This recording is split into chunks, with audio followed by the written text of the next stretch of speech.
ఇక చక్రధర్ అయితే అవనికి ఫోన్ చేసి భరత్‌కి జాబ్ వచ్చిందమ్మా అని చెప్తాడు.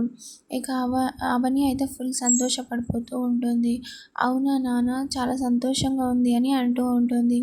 ఇక చక్రధర్ ఉండి ఇలా అంటాడు. కానీ చిన్న ప్రాబ్లమ్ ఉంది అమ్మా అని అంటూ ఉంటాడు.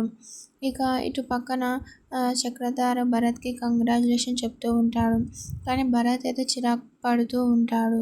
ఇక చేతికి షేక్ హ్యాండ్ అయితే ఇవ్వడు. సో ఇక చక్రధర్ ఉండి ఇలా అడుగుతూ ఉంటాడు. జాబ్ ఎక్కడ వచ్చింది నాన్న అని అడుగుతూ ఉంటాడు. ఇంకెక్కడ అనుకుంటున్నారు? రాజేశ్వరి మేడమే నాకు జాబ్ ఇచ్చారు. జనరల్ మేనేజర్ పోస్ట్ ఇచ్చారు నాకు అని అంటూ ఉంటారు. ఇక ఫుల్ షాక్ అయిపోతూ ఉంటారు ఇంట్లో వాళ్ళందరూ.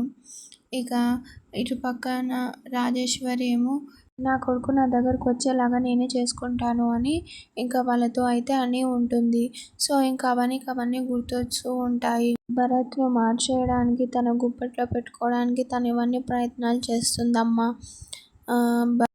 రాజేశ్వరిని చూస్తుంటే భయమేస్తుందమ్మా అని చెప్పేసి ఇంక చక్రధర్ అయితే అవనితో అయితే అంటూ ఉంటాడు. ఇక అవని అయితే ఫుల్ టెన్షన్ అయితే పడిపోతూ ఉంటుంది.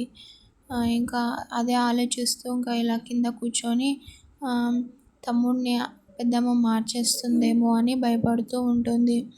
ఇక చూద్దాం నెక్స్ట్ ఎపిసోడ్లో ఏమవుతుందో. ప్లీజ్ అంతవరకు do subscribe my channel and do support me guys.